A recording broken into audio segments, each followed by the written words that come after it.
So today we're going to be sowing the winter wheat. It's the 28th of September, it's a lovely day. Why are we sowing in winter? Well, I'm hoping to get it in and get it established before the frost. We've also got this bit of land that was dug over last year. I tried to grow some vegetables in and failed spectacularly. Anything I put in there, what do we have in? We had some sprouts in and some cauliflowers. As soon as I put it in, something came along in the night and ate it. And that was it, no matter what I did. So the wildflowers, you can see, seem to have done alright, but we're going to try. There was some barley in with that wildflower seed, and I thought, right, let's get a handful of winter wheat and put that in. That'll keep me sort of like a little bit better looking over the winter. My grass is a little bit long because my mower broke, so there's a cable under there, so I have to be a bit careful with digging, and that's not been dug out before. That bit there, I'll just Neanderthal style hand weed that just to get us going, and then that'll just need a bit of light tillage. So we'll get it turned over and get the wheat and sow that, and I'm thinking about putting some kind of floss over it, just to keep, obviously, you know, the first thing we're going to get is the pigeons and whatnot coming down, and the mouses in the night and all that sort of stuff eating all my seeds, so we want to try and prevent that. So first job is we'll get our bed prepared. I'll probably dig it a little bit. My idea last year was dig it nice and deep, full shovel width. This year it should be easier. You know, I'm not digging out all that horrible grass that's been there for 30 years. You know, it's just be the years sort of like growth. You know, so we'll set about that and get that turned over.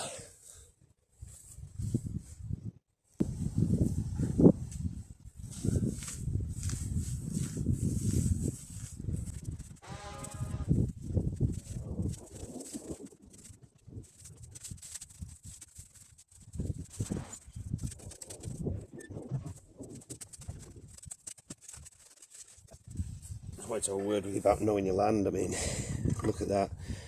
Although you think it's wet for the time of year, down here you're going half an inch into the ground and it's dry.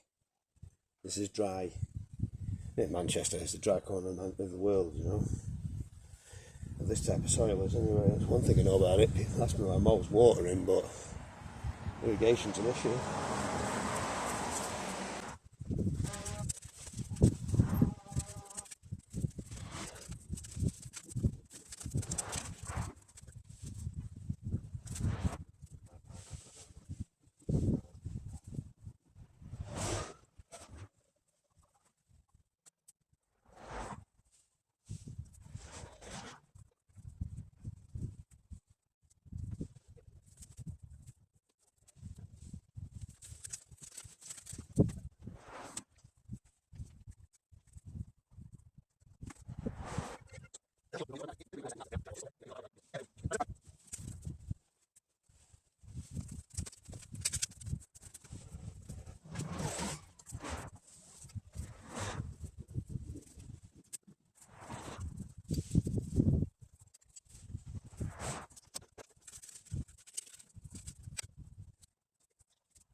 Right, so here's our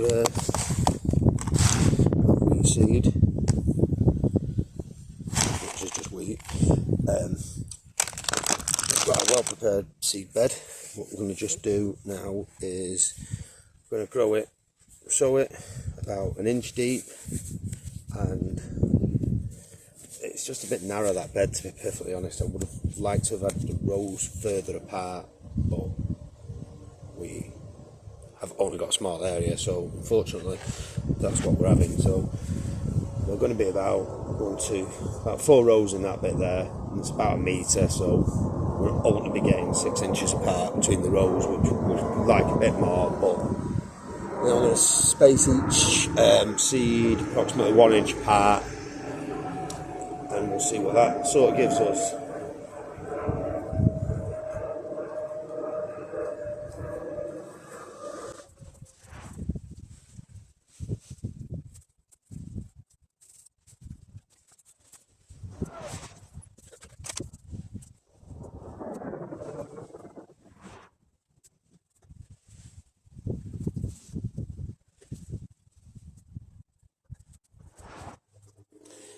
Right, so that's the barley planted, about 1 inch in. What we'll do, give that a little bit of water, not too much.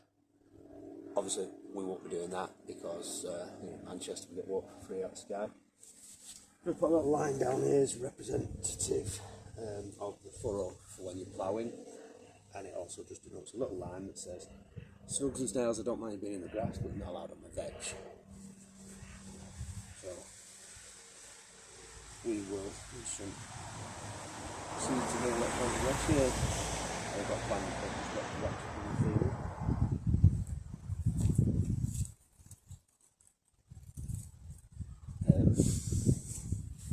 We'll put this fleece over. It's going to act as a, don't know really, a frost barrier maybe, but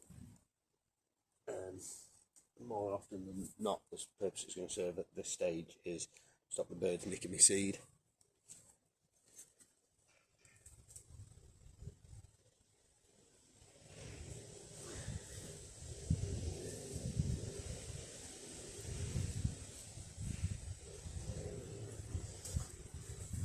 And the other things, just these wee pegs here, they just let you know where you've sown. You know, if there's any discussions later on in the year, so long as you've got your pegs in, anything that grows outside of that line, which is far enough apart that you can get your hoe down there, then you just get it out.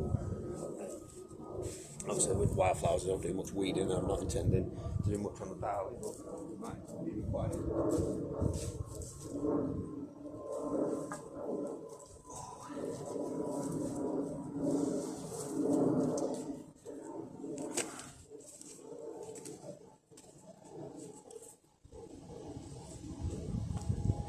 They're the old battens off the roof, so so that's a little bit of recycling for you. Reuse, reduce, reuse.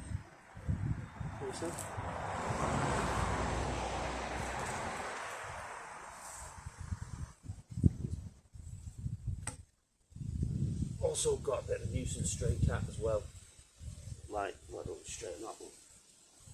We've saved that bit of bed there for putting the garlic in there in January probably. She likes to do business in them beds, so let's put something else on top of that. Right, we'll come back on when that started growing sometime over the winter. Hopefully we'll get a good start on it now as the weather changes. Still got some warmth in the soil, but the water's coming in, and hopefully we'll get a good spurt of growth before the frost comes next year.